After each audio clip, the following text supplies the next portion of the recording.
So we have every year we detail out our trends report, and it highlights top trends that marketers are going to see. And it's amazing how many of those pin predicts, we call it pin predicts, come true every year, right? And then once they kind of take off, we're like, oh, we were 12 months ahead of that. Like we called that back in 2024.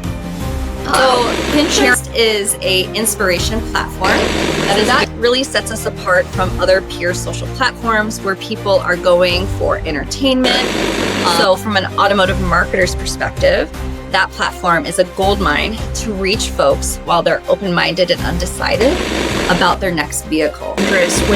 When you receive ads yourself, does it make you kind of slow down and wonder like what your journey was that brought this ad to you? Oh, absolutely. The algorithm catches me all the time. You know, I'm also getting both organic and ads for home interiors or furniture or paint or different things.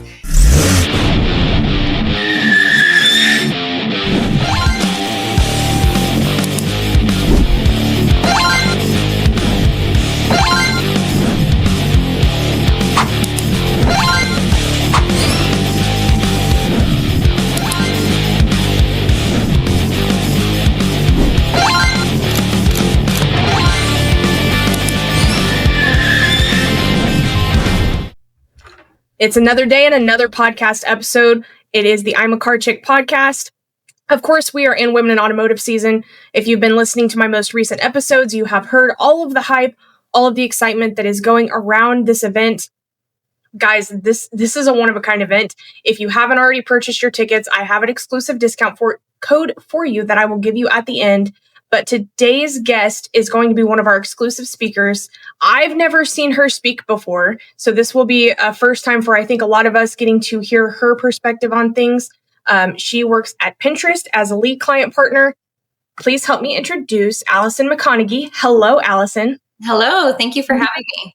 Absolutely. Thank you so much for coming on. It's you and I were talking quite a bit ahead of us starting recording.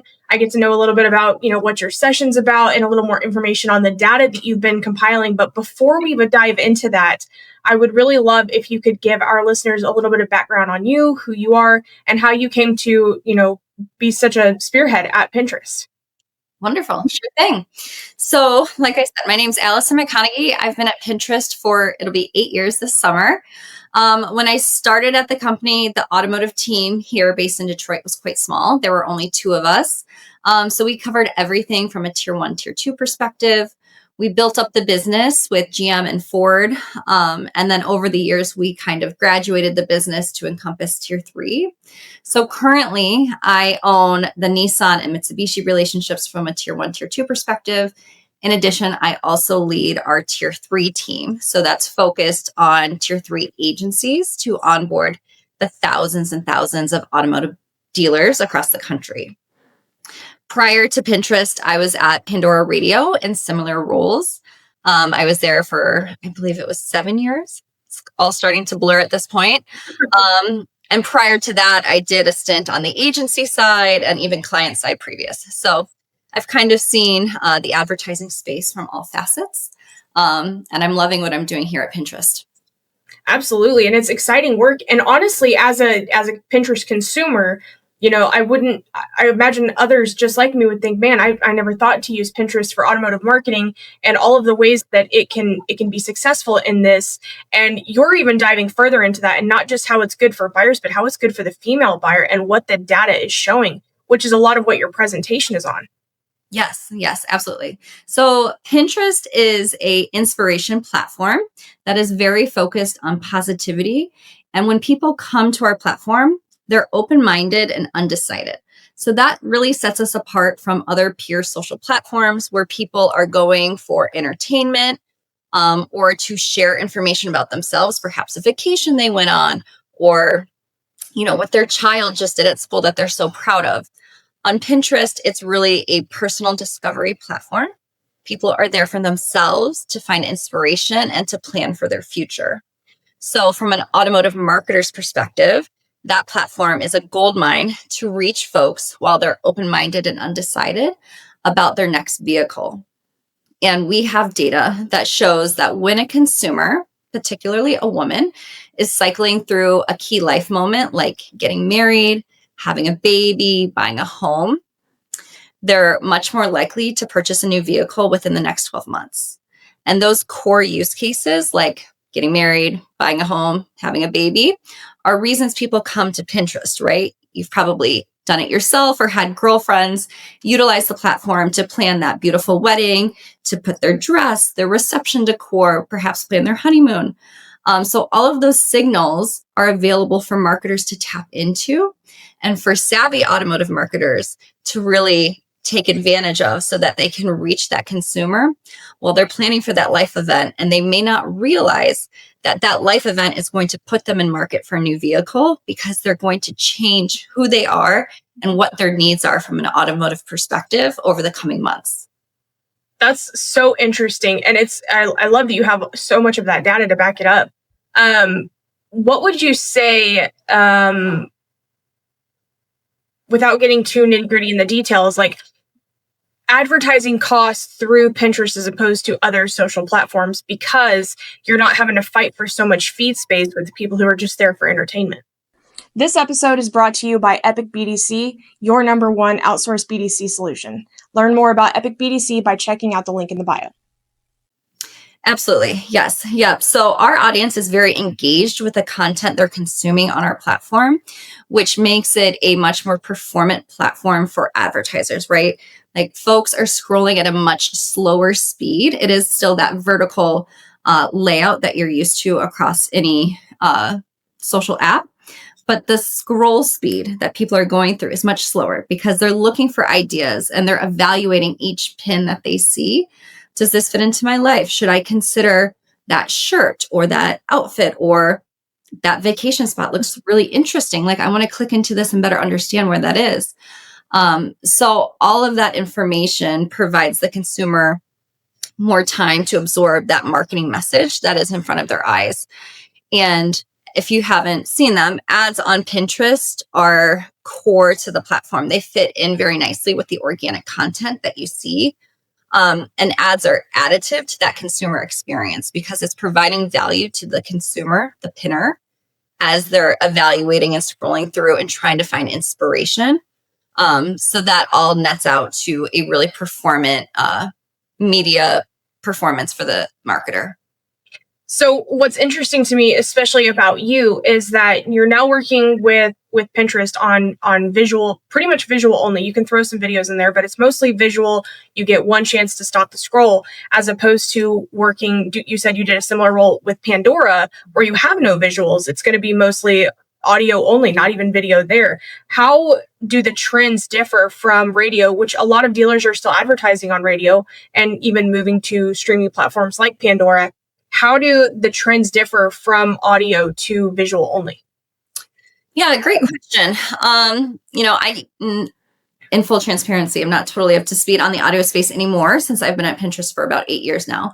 But I do think that, the spaces complement each other and dealers should absolutely be advertising on every platform available to them. There is certainly value in the audio platforms like Pandora or Spotify. But from a Pinterest perspective, when they're on platform, we offer both static and video pins or ads. And video has actually taken off quite a bit in the last few years on Pinterest. So we definitely recommend to all of our advertisers, specifically automotive advertisers, to utilize the video functionality on our platform to showcase that beautiful vehicle and what it can do to highlight both the exterior and interior of the vehicle. And we always encourage, if possible, to include human first content in their marketing efforts, because we have seen that ads that include a person, so whether it's a driver or a family standing next to the car or playing in the driveway with the vehicle in the background, they tend to perform better because it helps the consumer visualize what that vehicle might look like in their lifestyle. For sure. As I'm sure you are, a consumer of Pinterest, when you receive ads yourself, does it make you kind of slow down and wonder like what your journey was that brought this ad to you, or based on what pins you have, what boards you have, things like that?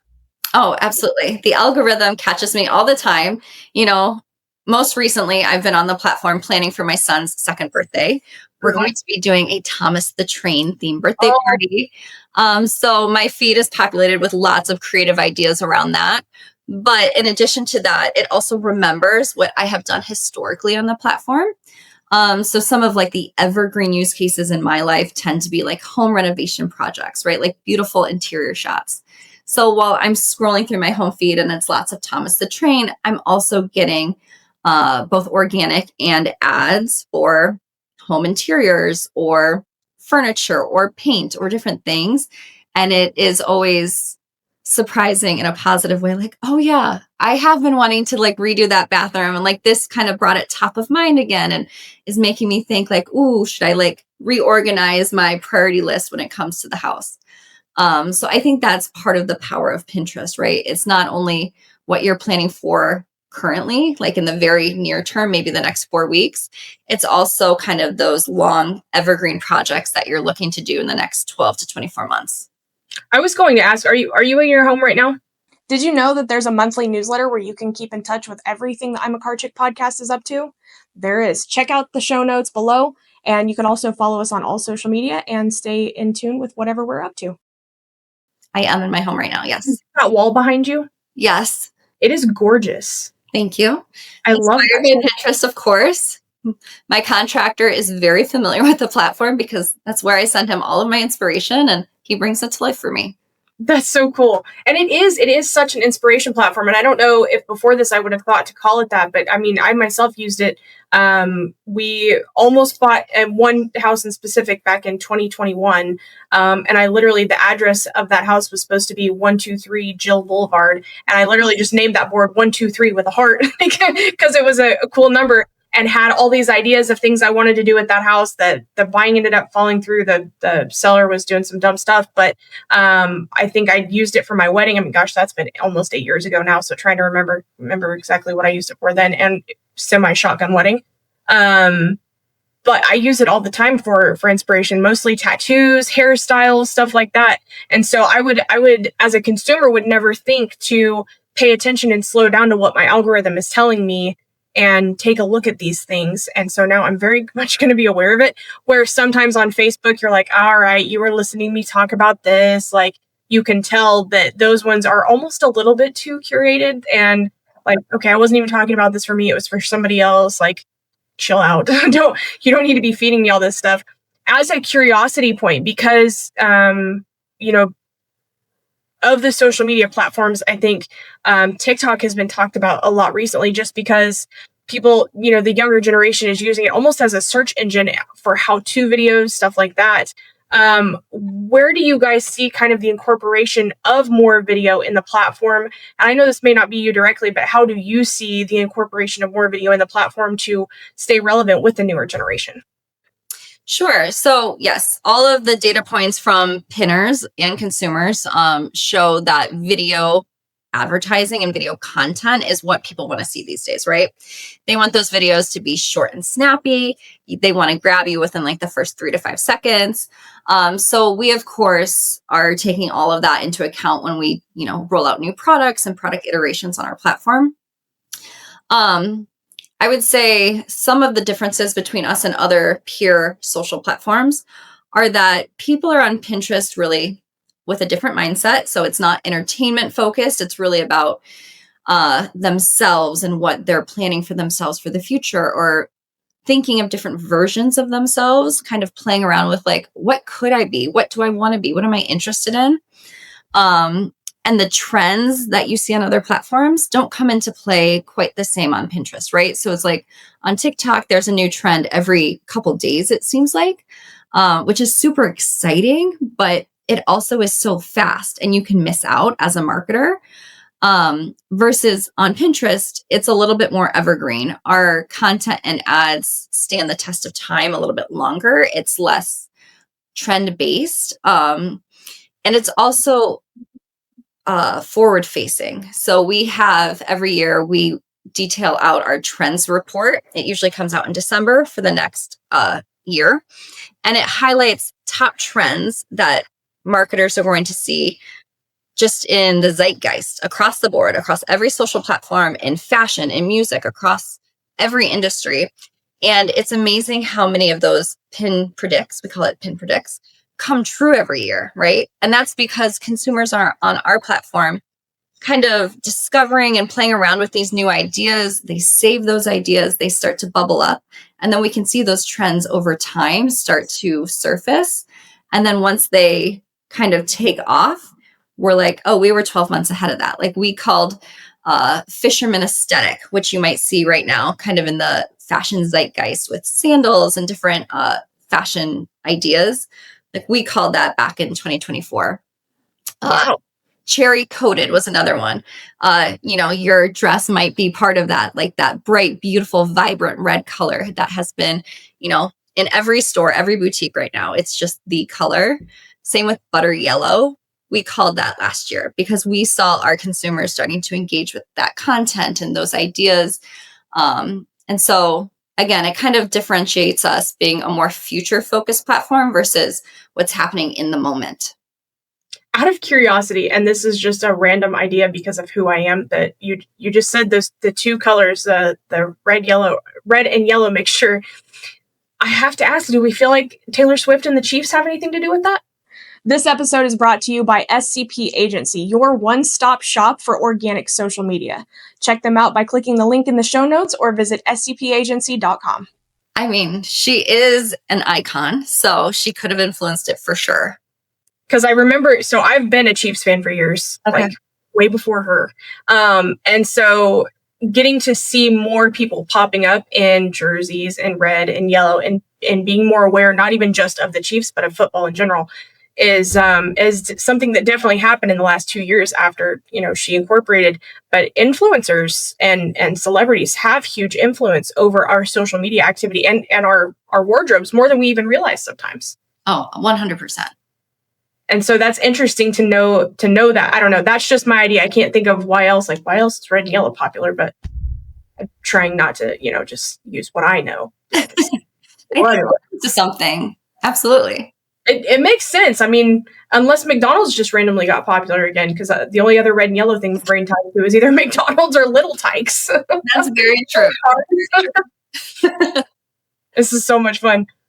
So as I'm trying to think of as a consumer, and trying to do more consumer-based questions, as a consumer, and I don't think this is a bad thing at all because we know all the social media platforms do it. The data that you guys are collecting from boards, from pins, the more boards that are out there, the more pins, the more something gets pinned. What is your guys' best use of that information? Is it the trending stuff to offer better things for the consumers in the future? What is the best thing that you guys learned from that? Yeah, I think the benefit to the consumer is introducing new ideas that they may not have been aware of, but that they will like. So that's part of kind of the secret sauce that we're going to cover in our presentation at the Women in Automotive Conference. We're going to talk about 3 different cohorts of the female the female automotive buyer. And then we're going to kind of drill into who they are, what they look for when they're shopping for a vehicle, like what's most important, and then how you can reach them on Pinterest. And it's not always the most obvious way, right? You can certainly put together a media plan that focuses on women 18 to 34 interested in automotive. Sure. But what the power of Pinterest is that there are all of these adjacent interests. They might be into automotive, but they're also into fitness and exercise and an outdoor lifestyle and fashion and entertainment. So how can you take your SUV and tailor that ad to a female buyer who may or may not have children, who may be into entertainment, like going to a concert? Cadillac has always done such a great job tying their advertising to music, right? So how does that fit with the audience? Or Subaru with their ads always showcasing a dog. It's amazing how many female auto buyers have dogs, right? So that's another really interesting insight that you can play around with so that when you're creating these beautiful ads to put on Pinterest to support your vehicle, you're really tying it to the audience and you're talking to them in a way that is very personal and welcome to them. Out of curiosity, just based on that portion alone, do you guys have a fairly updated stat as to what percentage of Pinterest users are female versus male? I know it's got to be heavy on the female side. Yes. We've always been heavy on the female side. We're actually growing quite a bit with our male audience. So I believe it's about 75% female to 25% male. But that has shifted. It used to kind of be 80-20. And so we're really starting to grow our male audience. In fact, our insights team just put out a report this week kind of detailing the current male audience on Pinterest and what they're into. And one of the top interests that they have is Pilates, which I would have never guessed. If you said, what are men into on Pinterest? I'd say like trucks, fishing, DIY, but Pilates is really bubbling up to the top for them right now. So again, that's kind of the power of our data and our insights, is that men might not be talking about that. They might not be sharing that, but when they're having that one-on-one time with the platform and they're saving ideas and they're looking into things, that's one of their top interests. I, in a million years, would have never guessed that.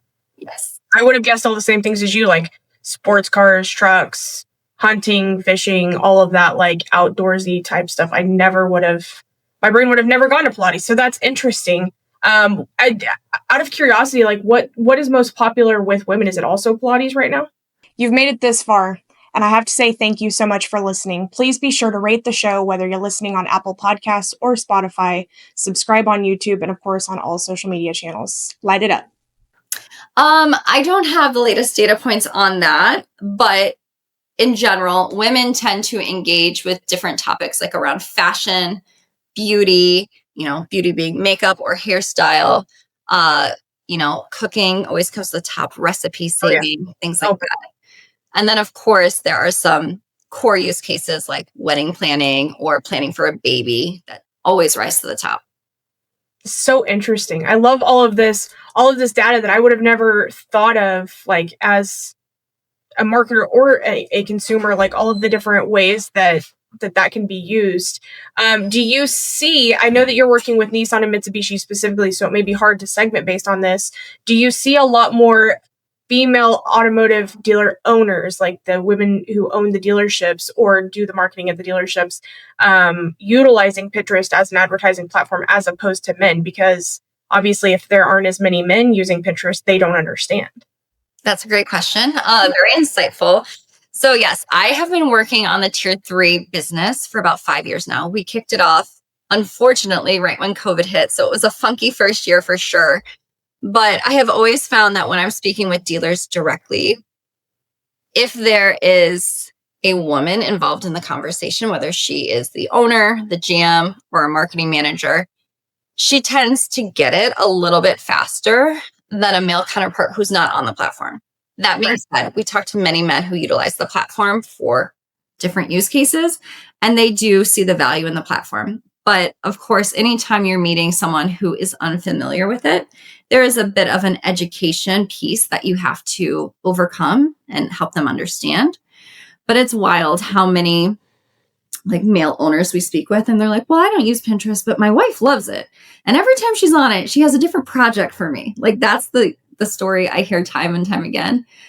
So typically, we're able to help connect those dots for them, even if they're not using the platform themselves. That was going to be what I said next, is if a man isn't on it, just have him go home and ask his wife if she is, because guarantee she is. Yes. It is such a widely known platform, and you guys have been around so long. I mean, heck, I've had Pinterest since my very first email address, so that had to be some point that I was in my teen years. So if that's saying anything, because I've had that account for so long. But it's interesting to know, as someone who's a fellow marketer, someone fellow in automotive, that opens my eyes to something that I would have never considered before. And I'm hoping that the audience listening and the audience at the conference feels the same way. Are you guys getting involved in any other automotive conferences this year, or just Women in Automotive? Yes, we typically attend a digital dealer every year. So this fall it's in Vegas, so we're planning on attending that.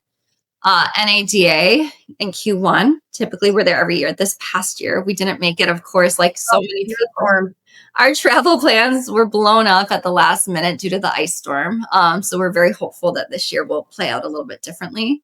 But yes, we do typically have a presence at all of the automotive conferences, as well as the broader advertising focused conferences as well.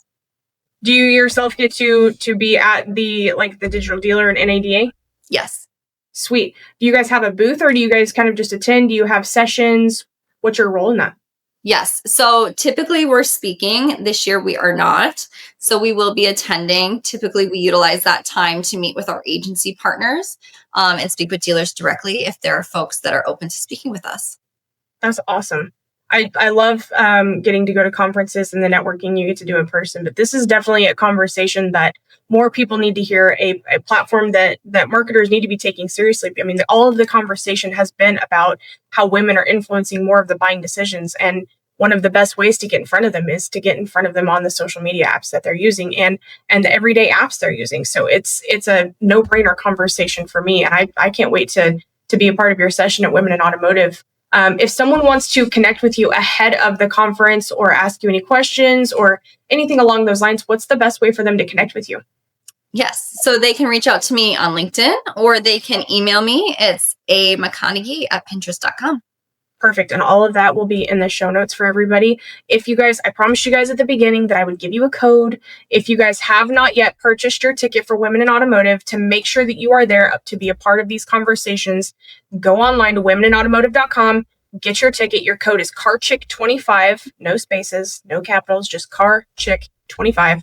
That will get you your discount for the show. Make sure that you are in Allison's session. I know that it's not the same time as my session, so we're getting there, but make sure that you're in her session, listening. Make sure you get a chance to meet her when you're there. This is going to be a very impactful session, and I can't wait to be a part of it. Thank you so much for coming on today, Allison. Thank you so much for having me. Audience, we will see you next time.